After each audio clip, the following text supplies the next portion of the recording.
I want to start this video with a remark. What if this is not true?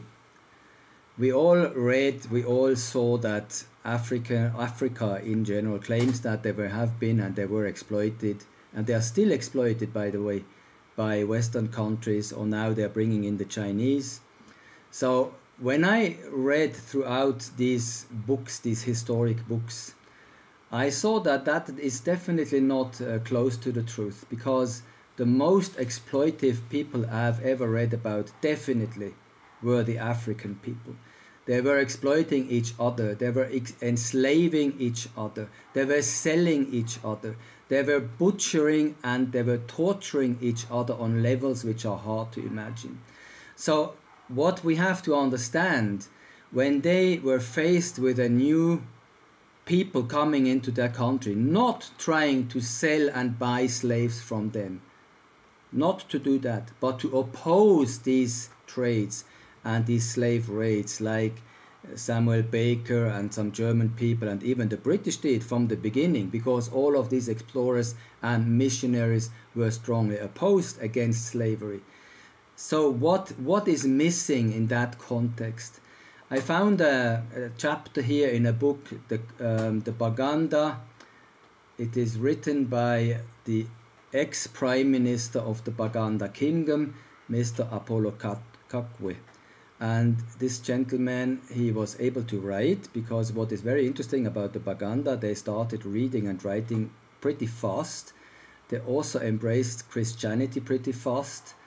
There's another book where we can talk about that a bit more in detail. So he wrote, that's also the guy, this Apollo, who went to the coronation of King Edward in 1903, and he wrote that book.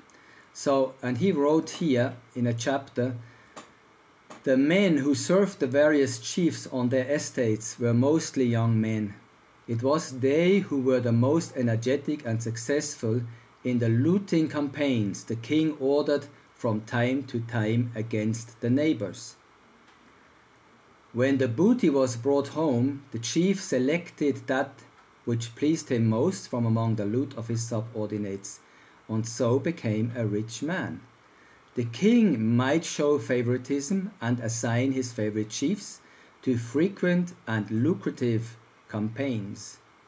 They did that several times per year, and bigger campaigns were launched against neighboring tribes. Let me continue. Final sentence. This custom may have had something to do with the Baganda ignorance of trading. They were used to use force to get anything. I repeat that. The custom may have had something to do with the Baganda ignorance of trading. They were used to use force to get anything.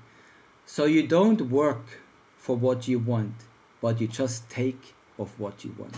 And you don't only take goods, things, stuff, no. You take kids, you take women, you take young men, you enslave them, you sell them. And the chiefs in these cases, sometimes they got dozens of new wives, dozens of slaves. And the king got sometimes hundreds of wives. We hear about that later.